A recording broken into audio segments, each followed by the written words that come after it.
Una alta población padece de hernias de disco, pero ¿realmente padecen esta enfermedad? Voy a platicar con el doctor Eduardo Rodríguez Velasco, cirujano ortopedista.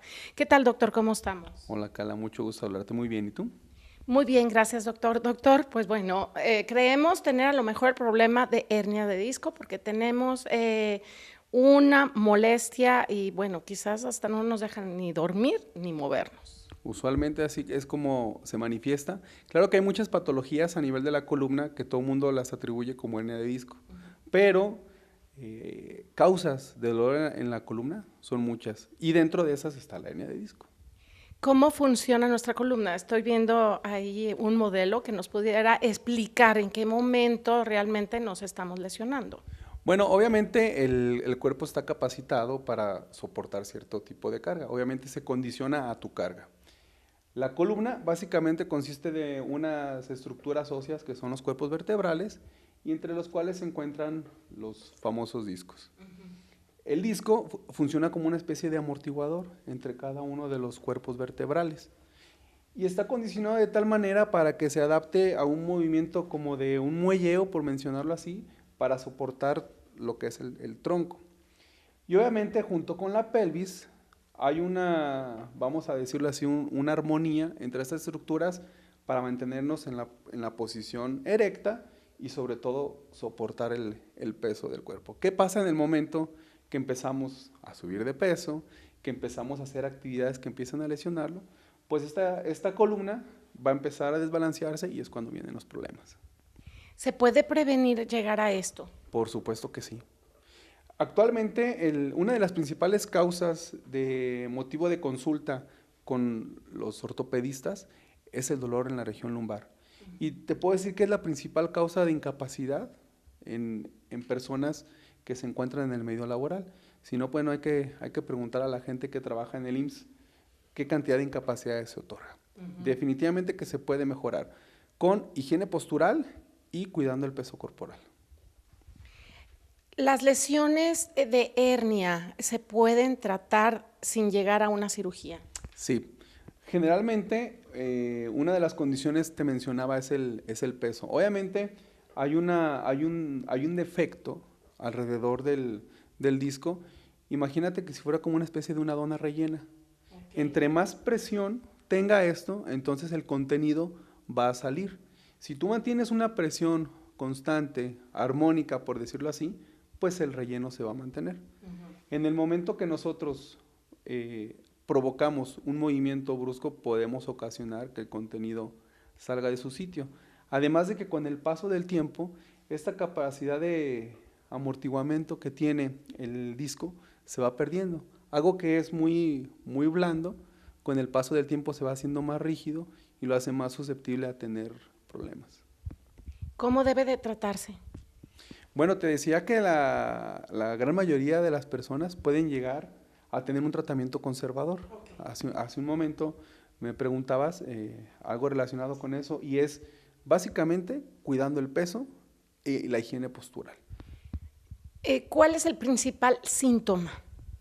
El dolor localizado, específicamente en la región lumbar, y cuando esta hernia está provocando un pinzamiento en la raíz nerviosa, a través hay unos orificios formados por el espacio de la vértebra superior con la inferior, en donde está el disco.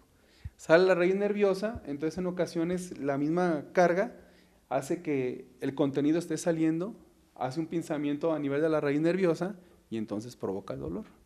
¿Qué tan importante es acudir con un médico especialista como usted, un cirujano ortopedista? Pues mucho, porque obviamente primero vamos a poder determinar cuál es la causa del dolor lumbar. No lo mencionamos, pero en general, las causas de dolor lumbar, en general, el 90% está causado por malas posturas e involucra básicamente a la musculatura que está alrededor de la región lumbar. Posteriormente vienen algunas alteraciones, por ejemplo, en ocasiones se desliza una vértebra sobre otra, eso se llama espondilolistesis, también es causa de dolor. Las hernias de disco, o ya puede haber incluso alguna fractura por ahí escondida, sobre todo estamos hablando de ya personas entradas en la tercera edad, secundarios a osteoporosis y también pueden provocar dolor.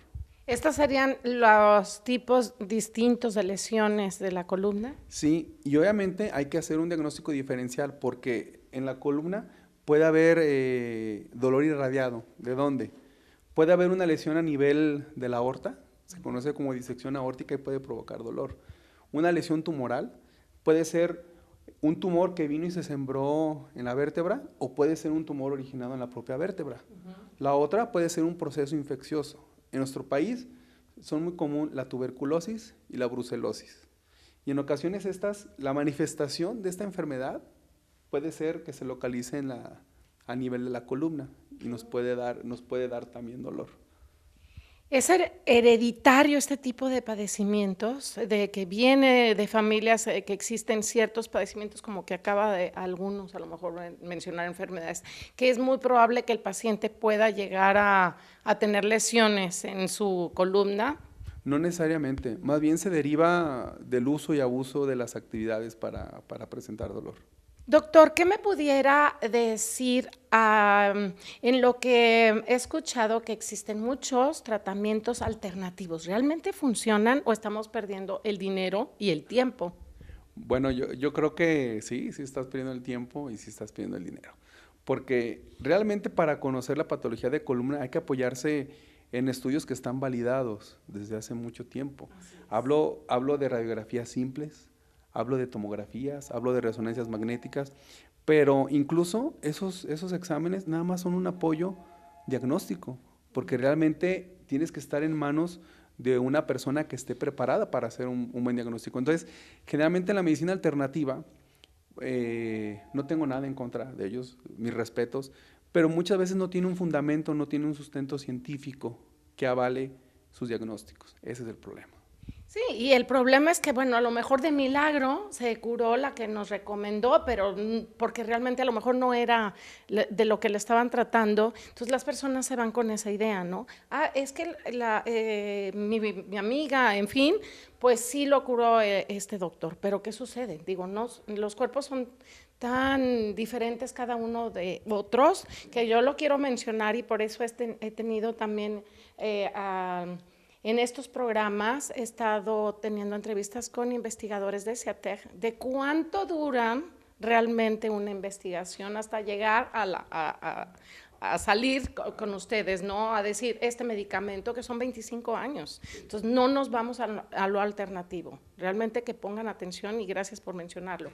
Y bueno, y ya en dado caso de que ya hicimos pues lo que no debimos de haber hecho y estamos en una etapa de cirugía, también hemos escuchado hablar de que la cirugía de columna, no hombre, nadie queda bien. Hablamos de mitos y de realidades, me gustaría que me comentara esto. Sí, claro, igual la cirugía en columna es un procedimiento que se ha llevado por muchos años. Obviamente no se está experimentando, ya se tiene experiencia sobre eso. Incluso en la actualidad, pues se han ido mejorando las técnicas, ya son menos invasivas, los pacientes prácticamente en algunos casos salen hasta caminando del hospital y se reincorporan más rápido a sus actividades.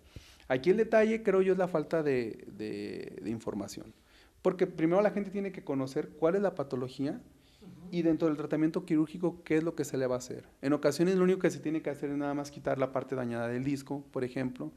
En ocasiones sí se tiene que colocar un sistema de barras y tornillos para poder estabilizar, pero también el éxito de la cirugía depende mucho de los cuidados del paciente.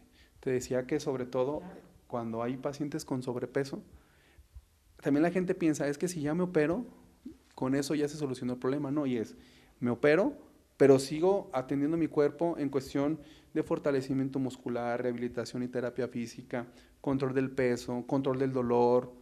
Todo eso en su conjunto es lo que hace que se obtenga un mejor resultado. Doctor, a mí me gustaría por parte de Médico en Casa tener la primera valoración sin costo para las personas que se den la oportunidad, bueno, de estar en un diagnóstico certero y a tiempo. ¿Podemos realizarlo? Claro que sí, al cabo tú lo vas a patrocinar, no es problema. No, claro que sí. No, con mucho gusto. Le vamos a hacer su valoración y tranquilamente, con ética y con profesionalismo, le vamos a dar su diagnóstico. Muchísimas gracias por este apoyo y muchas gracias también por ser mi médico. Y ahora de Médico en Casa. Muchas gracias. Al contrario, un placer. Muchas gracias a ti.